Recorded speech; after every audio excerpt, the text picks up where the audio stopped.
Good morning. Welcome to the forecast discussion for January 2nd, 2013. I have to keep on reminding myself it's 2013. And it is 8:34 a.m. and it is pretty cold out there with temperatures ranging from the single digits and lower teens over the northern interior. Poughkeepsie's really cold, around 5 degrees. 5. Over portions of Connecticut, we're in the lower to mid teens, ranging from 12 to 19 right along the coast. And of course, in the New York City and Philadelphia metro and over much of New Jersey, we're in the lower to mid 20s, pushing to about 27 in Atlantic City, 28 in Philadelphia. Reading's we're at 25. Of course, in northeastern Pennsylvania, right around, northeastern Pennsylvania, should I say. We're in the upper teens. Went blank there for a second there. In northwestern New Jersey, we're also in the mid to upper teens. So the overall theme here is that it is cold. Very cold, very dry. We have dew points in the negative single digits to the lower teens. And it's certainly one of the coldest mornings that we've seen so far this winter. Will we see more cold temperatures like this winter? Yeah, I do think so. But we are heading towards a little bit of a moderation trend as we head towards the end of the forecast period, which I'll touch in just a moment. So here we are. Clearly, our winter is here and very, very cold. One thing we are lacking, though, of course, is snow. As you can see, we have a storm system that is exiting off of the mid-Atlantic here.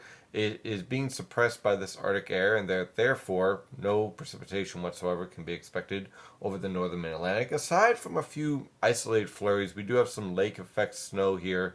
Really impressive band here, about to drive through Oswego County up in my old neck of the woods in SUNY Oswego. And that's going to be a very heavy snow band that's going to probably cause a lot of delays for classes up there. And some of this snow is going to, kind of sneak into portions of the Hudson River Valley, northwestern Connecticut, producing perhaps a few isolated snow showers here and there.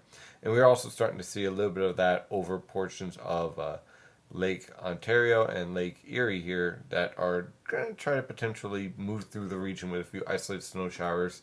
Any type of moisture that's going to move through this atmosphere, this very dry, cold atmosphere, will produce a flurry or two. But nothing major, no major accumulations. It will stick, that is for sure, especially with temperatures struggling in the 20s and 30s. Of course, with the winds from the northwest, temperatures will feel like the upper teens to mid 20s throughout the day today, so be sure to bundle up. Here we have the infrared satellite picture. You can see all the moisture streaming from the Gulf of Mexico up towards the mid-Atlantic coast, but because of this suppression pattern that we're in, basically winds aloft are converging. The polar jet stream and the subtropical jet stream. You can see that real nicely. In fact, when we put up the winds here at the mid-levels, if they come up, of course now they don't. Here we are at the upper level winds, that'll work. Here we have the winds coming in from the southwest at the subtropical jet stream, and from the northwest in the polar jet stream, and that convergence aloft, that leads to sinking air and thus no precipitation. What we do have in place is high pressure starting to take control, and this high pressure system will dominate the weather pattern all the way through Tuesday. So let's take a look at the latest European model guidance. Of course, you can follow the latest weather and model guidance, should I say, at the Penn State EWOL website, an excellent website for all your model needs. So here we are. For this evening, you can see our big, strong upper level low around the Canadian Maritimes. Unfortunately, because of the polar vortex dropping south, it's not a true negative NAO block. It certainly is driving in plenty of Arctic air. But this type of setup here, with lower heights from Greenland down through the east coast, is basically considered a positive North Atlantic oscillation because our polar vortex is shifting back towards Canada, which is a really important observation, which I discussed in the long-range discussion today for premium members. So clearly we have cold air in place, high pressure is taking control, and high pressure will remain in control all the way through this entire week into the weekend. Now, I'm expecting below normal temperatures until about Saturday. We're looking at mid to upper 30s along the coast, upper 20s to lower 30s over the interior for highs. Rather chilly weather conditions can be expected. However, by Sunday, our high pressure system starts to shift off the coast, and that is generally going to lead to moderating temperatures. So as our temperatures begin to moderate on Sunday, we'll rebound into the mid to upper 30s along the coast, possibly pushing into the lower to mid 40s over the Philadelphia metro. By Monday, lower to mid 40s throughout much of the region, a few upper 30s over the northern interior.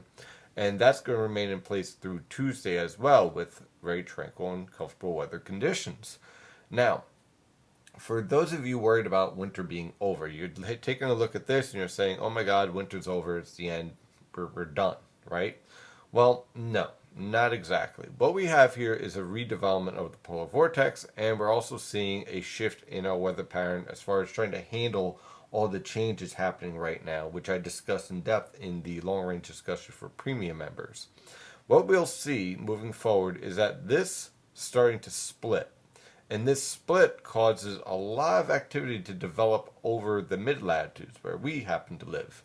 That's going to lead to a powerful storm cutting up towards the Great Lakes. We need this low to cut up towards the Great Lakes to kill this ridge right here. You see?